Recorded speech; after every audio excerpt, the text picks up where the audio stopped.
Hola a todos, soy Miguel Don Gil. Bienvenidos una vez más a Secretos sin Confesión, el observatorio semanal de la realidad espiritual internacional. Si eres nuevo en la plataforma, te invito a que te suscribas y sigas cada nueva entrega semanal. Hoy es sábado 9 de septiembre de 2023, nuestra 10ª edición. Los principales temas y noticias que trataremos en el día de hoy son muy interesantes, así que sin perder un segundo, comenzamos. En primer lugar, el obispo de Barbastro lanza un alegato público a través de una carta sobre el santuario de Torre-Ciudad y su futuro. Tenemos que tener presente que el próximo 16 de septiembre es el próximo gran evento que tendrá Torre-Ciudad, en concreto la Jornada Mariana de la Familia. Es la primera que se va a celebrar en un contexto muy concreto, muy determinado, con el nuevo rector de la diócesis, José Mairal. Ya no es rector, es un miembro del Opus Dei, y será presidida, como se ha confirmado y como así aparece en el cartel anunciador de la jornada, que lo tenéis en pantalla, pues será presidida por el propio obispo de Barbastro, Pérez Puello, que va a volver al santuario después de la solemnidad de la Virgen de Torre-Ciudad. Es importante destacar que la visita del obispo de Barbastro se produce en mitad del periodo de estudio de la propuesta enviada por el Opus Dei a la diócesis para culminar el proceso para hacer de Torre-Ciudad un santuario dependiente de la diócesis, pero gestionado por la obra. Recordemos que el obispado, el pasado 31 de agosto, mediante un comunicado, confirmó varias cuestiones respecto a la cuestión del santuario de Torre-Ciudad y el traspaso de la administración desde el Opus Dei a la diócesis, al menos en lo espiritual. Decía la diócesis en las últimas horas, refiriéndose al contexto de ese comunicado, recibió de la prelatura del Opus Dei una propuesta de acuerdo sobre Torre-Ciudad que el obispado estudiará con diligencia y cariño, decía la diócesis, con la confianza de que nos servirá para seguir dando pasos en el compromiso conjunto de servicio a la Iglesia. Esto por un lado. Y el otro aspecto interesante que debemos recordar, decía el comunicado, en cuanto al nombramiento del sacerdote diocesano José Mairal como rector del santuario, no supone injerencia alguna en la gestión interna, económica o civil de Torre-Ciudad. Se circunscribe a la dimensión pastoral y tendrá vigencia temporal hasta que se regularice la situación canónica existente. Es decir, que el santuario será administrado espiritualmente por la diócesis, mientras que a la prelatura le queda la administración interna y económica. A partir de ese día, en el contexto de ese comunicado, se abre un proceso de un periodo de estudio por parte de la diócesis de la propuesta que comunicó públicamente que había recibido del Opus Dei para llegar a un entendimiento, un acuerdo para la gestión de Torre-Ciudad. Y hay que decir que a partir de ese momento, pues ha habido un periodo de estudio, de silencio, no han salido nuevas informaciones a los medios de comunicación, un periodo en el que se entiende que ambas partes están estudiando la forma de concretar en lo práctico pues ese entendimiento en la gestión de Torre-Ciudad. En este contexto, y aquí viene lo más importante, es que se ha producido un hecho, es una carta que está incluida en la publicación o boletín semanal de las diócesis de Aragón, en concreto en el número 130, correspondiente al domingo 10 de septiembre de 2023. En concreto aparece la carta del obispo en la página 3 de esta publicación diocesana. Es, por tanto, una carta de su autoría, no es un comunicado de la diócesis, es una carta que el obispo quiere comunicar a los fieles y a los lectores de esta publicación. Su contenido es muy rico y conviene que lo leamos con calma, la leamos con calma esta carta para ver qué nos dice de la situación de Torreciudad, cuál es la percepción del obispo e inclusive qué es lo que puede pasar en un futuro más o menos cercano. Como digo, conviene que la leamos juntos porque es muy interesante. Ya el título es bastante simbólico y expresivo.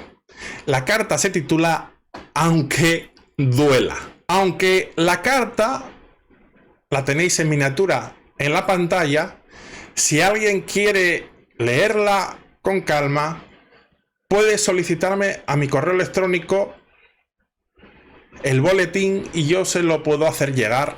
Mi correo electrónico está en la caja de la descripción. Vamos a leerla. Carta del obispo.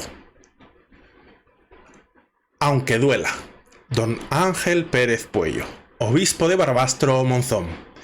Nuestro curso está en marcha tras su inicio con la peregrinación de la Hospitalidad a Lourdes, que tuvo lugar del 25 al 27 de agosto.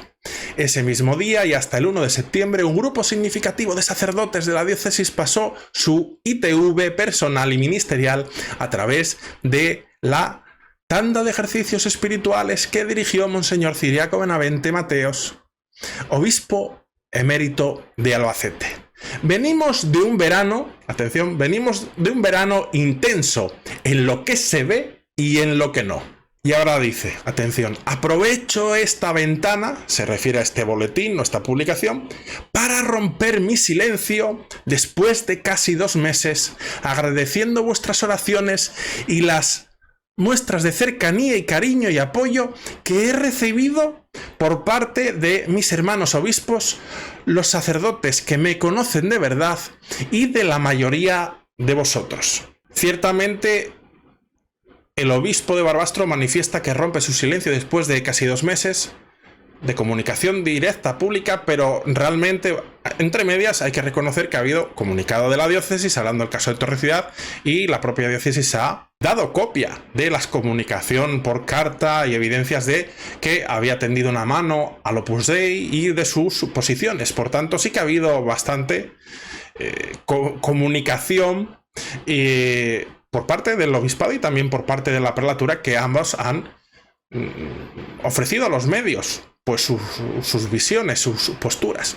Y continúa el comunicado: con total sencillez y humildad quiero expresaros que en la diócesis de Barbastro Monzón, aunque no siempre lo consigamos, tratamos de proceder de forma colegial, acorde a derecho, en comunión eclesial, con transparencia, con espíritu evangélico. Hemos aguardado pacientemente a que las aguas se serenaran para expresaros nuestros sentimientos, motivaciones y modo de proceder en relación a Torreciudad.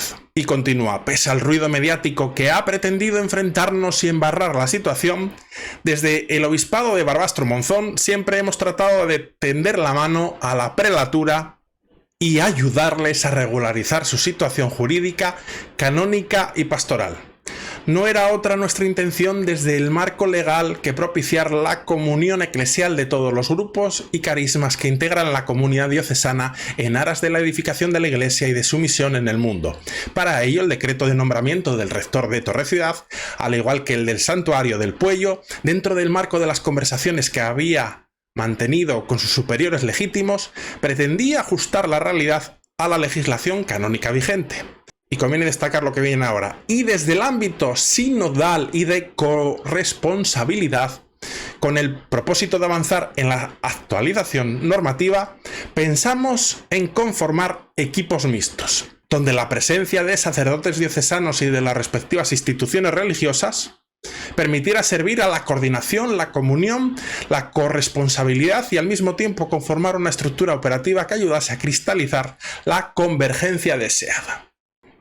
El obispo manifiesta lo que ya se había comunicado que por parte de la diócesis, de que desde un primer momento siempre quiso haber entendimiento y apoyo en todos los sentidos al Opus Dei en su proceso de regulación jurídica, pero lo cierto es que hemos visto como por parte del Opus Dei se ha manifestado cómo la decisión fue unilateral. Entonces vemos como que las posturas están encontradas, a pesar de que hay un camino para el entendimiento. y me parece, mejor dicho, muy relevante destacar lo que viene ahora. Dice el obispo: estamos abiertos a que la autoridad eclesiástica competente, que en este caso ya es la instancia superior, la Santa Sede, dirima la situación si realmente no quedan satisfechos con los argumentos expuestos. Ante esto, cabe la siguiente pregunta. El obispo dice que está abierto a que la instancia o la autoridad eclesiástica competente, que en este caso, ya que la situación, si trasciende del obispado, ya está en la Santa Sede, y hemos visto cómo el Opus Dei tramitó pues esa queja o ese procedimiento para la revisión del caso. Si el obispo dice que está abierto a que la autoridad eclesiástica competente dirima la situación, si realmente no quedan satisfechos con los argumentos expuestos, parece o se intuye como que la decisión por parte del obispado está tomada y que si la contraparte, es decir, el Opus Dei, no está conforme, pues bueno, siempre le quedará pues reclamar ante la instancia superior competente. Pero entonces, la duda que se puede abrir ahora es si había un proceso de lectura de atenta y con cariño, como se decía en el comunicado de la diócesis del 31 de agosto, de la propuesta que había hecho el Opus Dei para un encuentro y una administración conjunta de Torre Ciudad. ¿Por qué puede haber una inconformidad si se ha mostrado el deseo de encuentro y de llegar a una fórmula de administración en la que tanto la diócesis como el propio Opus Dei participen? Una forma colegiada que, por otro lado, es lo que la diócesis manifiesta y el obispo manifiesta que era su deseo, formar grupos de trabajo, de colaboración mixtos. Pues esto saltan las dudas. ¿Será que ya se ha revisado toda la documentación o la propuesta y ya el obispo ha emitido un veredicto y en próximos días sabremos cuál ha sido la decisión? Bueno, todo esto es entrar en fábulas. La información que se tiene es esta. Y continúa el comunicado. Las palabras que tantas veces repetía San José María, se me hace de noche, o la canción Aprite le finestre que tarareaba, se tornan proféticas para los hijos de la prelatura para vivir estos avatares como un acontecimiento de gracia y una oportunidad. Estoy con mucha paz, añade el obispo, por haber procedido con honestidad, transparencia, valentía y espíritu evangélico, por volver a defender a la esposa que el Señor me confió y sufrir por ella. Nuestra diócesis, aunque pobre, envejecida, despoblada, sigue teniendo dignidad como pueblo milenario, mariano, misionero y martirial. Pedidle al Señor que me siga iluminando para llevar a cabo siempre su voluntad, aunque duela. Pues este es el testimonio en esta carta en la que toma la voz el propio obispo de Barbastro y sale en este boletín número 100, en este boletín de las iglesias de las diócesis de Aragón, el número 130, en la página número 3, y ahí expresa lo que hemos comentado. Como ya he expuesto, considero que la carta abre algunas preguntas o interrogantes, algunas ya los hemos evidenciado. ¿Por qué no debe haber un acuerdo entre las partes si el Opus Dei mostró su interés con una propuesta y la diócesis la va a analizar con cariño? ¿Habrá pasado algo más que no se ha visto o ya se ha revisado y no hay un acuerdo? ¿No hay intención de la diócesis de aceptar esa propuesta del Opus Dei, o ha habido algún aspecto en el cual pues no han llegado a un acuerdo? Bueno, son preguntas que están en el aire y que próximas comunicaciones del obispado o del Opus Dei pues nos harán saber qué ha pasado. Y también cabe esperar a si hay ese recurso ante la Santa Sede, ver qué ocurre con ese recurso. Veremos, por tanto, si el proceso de hacer de Torre Ciudad un santuario dependiente de la diócesis, pero gestionado por la obra, llega a buen puerto o no. Es posible que esa fecha tan importante del 16 de septiembre, que es cercana, en el cual se va a celebrar esa jornada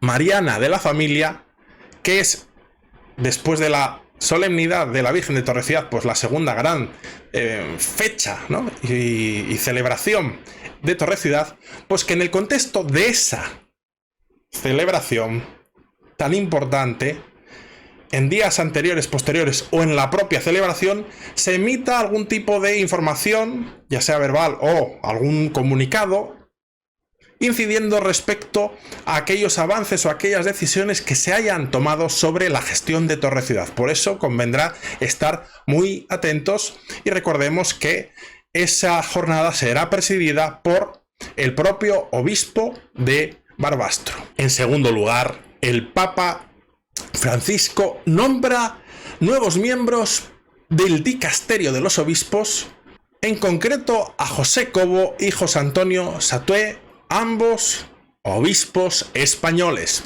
El Papa Francisco ha hecho público en la mañana de este sábado 9 de septiembre la incorporación de dos obispos españoles al dicasterio de los obispos. El Papa Francisco ha incluido, como vemos, a dos obispos españoles, en concreto al arzobispo de Madrid y futuro cardenal, José Cobo.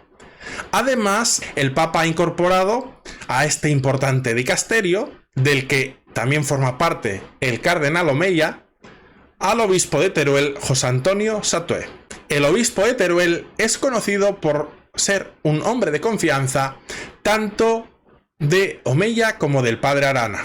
Esta nueva distinción del Papa Francisco para dos obispos españoles, claramente determinantes en el nuevo escenario o en el futuro de la organización de la Iglesia española, no es casual que hayan sido seleccionados, porque ambos son obispos del estilo de Francisco, obispos que van a llevar el cambio que el Papa Francisco pretende introducir y lo van a desarrollar en los próximos años y décadas. Hay que tener en cuenta que cuando entramos ya en este nuevo curso, comienza la paulatina salida de escena del cardenal Omeya, que finaliza el mandato al frente de la Conferencia Episcopal Española, y estos dos nombramientos para este dicasterio de los obispos se ven o se entienden como una marca de seguir el rumbo en la Iglesia española del cardenal Omeya, que es la línea del Papa Francisco. En tercer lugar, el cardenal Parolin visita el Principado de Andorra. El secretario de Estado del Vaticano, el cardenal Pietro Parolin, llegó el pasado jueves 7 de septiembre al Principado de Andorra para una visita oficial de 2 días al Principado. Debemos tener en cuenta que el Principado de Andorra es un pequeño estado soberano que está en la frontera de Francia con España. Y es un principado que tiene dos jefes de Estado. Son copríncipes. Uno de los príncipes es el presidente de la República Francesa y el otro copríncipe es el obispo de la Seu d'Urgell, en España. Esto es así históricamente. Pues bien, esta visita tiene varias motivaciones. El purpurado presidió la mañana del viernes la misa mayor de Merichel, haciendo un elogio al progreso y a la relación que tiene el pueblo y el Principado de Andorra con la fe. El hecho de que uno de los dos jefes de Estado sea un obispo de la Iglesia Católica dice mucho de ello. Y uno de los temas que quiso tratar el cardenal Pietro Parolin, el secretario de Estado de la Santa Sede, en esta visita es el de encontrar una solución satisfactoria para todos en el debate sobre la despenalización del aborto en Andorra. Debemos recordar que Andorra es uno de los pocos países en los que aún está penado el aborto y ahora mismo se está analizando pues el despenalizar el aborto. Otro tema interesante que también quiso tratar el secretario de Estado del Vaticano fue la cuestión de la sucesión del obispo de la Seu d'Urgell, Joan Enric Vives, que es copríncipe, y sobre la postura de buscar un sucesor, el cardenal Pietro Parolin manifestó que la vía de la elección de un obispo coadjutor, que en el futuro, cuando ya no sea obispo titular, Joan Enric Vives, le suceda tanto en el episcopado como en la dignidad de príncipe, de copríncipe en Andorra, pues esta es la vía que apuesta la Santa Sede y que el Papa Francisco ve bien. Nombrar un obispo coadjutor y que cuando él expire su mandato, pues ocupe su lugar. Más que la elección de un nuevo obispo, está previsto que Joan Enric Vives, actual copríncipe y arzobispo de la Seu d'Urgell, deberá presentar su renuncia por cuestión de edad en junio de 2024. Ya se está preparando esta cuestión para ver cómo va a ser la sucesión de un obispo que no es un obispo al uso, sino que es un obispo que además tiene la dignidad aneja de ser jefe de Estado, príncipe o copríncipe de Andorra. De ahí la importancia del análisis de esta cuestión. También el cardenal Pietro Parolin se pronunció respecto a la posibilidad de que Andorra, como Estado soberano, pudiese tener una diócesis propia. Vemos cómo el obispo de la Seu d'Urgell es el obispo que atiende todo el territorio de Andorra. Pero por parte del pueblo andorrano hay el interés de tener un obispo propio o único. Bueno, pues ahí manifestó que la Santa Sede pretende pues permanecer fiel a la tradición hasta el momento y no crear una diócesis autónoma o propia para Andorra. En cuarto lugar, una monja de Ghana rescata a los denominados niños espíritu, considerados por la sociedad como malos augurios. Los niños rescatados por la hermana Stan Terese Mario Mumuni en Ghana han enfrentado estigmatización social y por culpa todo ello de creencias tradicionales, siendo etiquetados como niños espíritu o niños malvados. La hermana es una monja en misión. Tras pasar 15 años sirviendo en Nigeria, regresó a su tierra natal, que es Ghana, donde alquiló una pequeña casa a una familia musulmana que se ha convertido en el hogar de unos 130 niños a los que rescata de una muerte inminente, porque como son niños que por la tradición, las creencias tradicionales paganas, se considera que son niños malditos, vamos a decirlo así, pues lo que les espera es la muerte, porque son apartados totalmente. Entonces ella los rescata para protegerlos, para cuidarlos. Los perfiles de estos niños, tal y como lo manifiesta la propia hermana, van desde niños que nacen con algún tipo de malformación, o vello facial, cabeza pues más grande de lo normal, cualquier tipo de deformidad o falta de algún miembro. Rareza ese tipo genético, allí en estas comunidades se interpretan como que son niños pues malditos, ¿no? Y ella los rescata para que no mueran.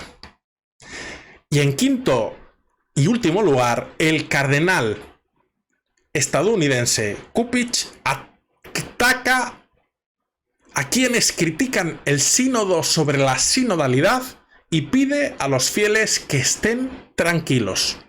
El cardenal Blaise Cupich, arzobispo de Chicago, instó a los católicos estadounidenses a despojarse de cualquier temor o preocupación ante el próximo sínodo sobre la sinodalidad, declarando que la reunión forma parte de una antigua tradición católica que busca cómo permanecer fieles al propio plan de Cristo para la Iglesia. La realidad es que jamás hubo un sínodo de obispos en el que los seglares pudieran votar.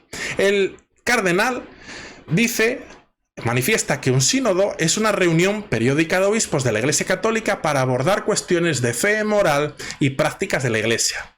El sínodo del próximo mes es el primero que se celebra desde el 2018 y abordará la sinodalidad en sí misma, que la Santa Sede define en parte como la implicación y participación de todo el pueblo de Dios en la vida y la misión de la Iglesia. Son muchos los que han expresado su preocupación de que el sínodo pueda ser la puerta abierta a propuestas contrarias a la propia doctrina perenne e infalible de la Iglesia, manifiesta el cardenal, como es el caso de la ordenación sacerdotal reservada para los hombres o la condena de las relaciones afectivas entre personas del mismo sexo, así como de parejas heterosexuales fuera del matrimonio. En una carta publicada el 30 de agosto en el periódico de la Archidiócesis de Chicago, Chicago Catholic, Cupich acusó precisamente a los críticos del sínodo de avivar los temores al sugerir que la reunión podría alterar radicalmente las enseñanzas y la práctica de la Iglesia. Él considera que esto no va a ser así. La historia ha demostrado, dice el cardenal, que no es nuevo el uso de las tácticas de miedo por parte de quienes se resisten a cualquier tipo de renovación que implique cambios. Y en este sentido citó la advertencia de San Juan XXIII pronunciada al inicio del Concilio Vaticano II de guardarse de los profetas de calamidades que siempre están pronosticando desastres en la vida de la Iglesia. El arzobispo citó el argumento de la Comisión Teológica Internacional del Vaticano de que hacer realidad una Iglesia sinodal es una precondición indispensable para una nueva energía misionera que involucrará a todo el pueblo de Dios. Y hasta aquí la información de esta semana. Espero que os haya interesado. Me encantará saber vuestra opinión en la caja de comentarios si estáis en YouTube y si estáis accediendo a la información a través del podcast, a través de los comentarios, en las redes sociales o correo electrónico. Sin más, me despido de todos vosotros y os envío como siempre un gran abrazo.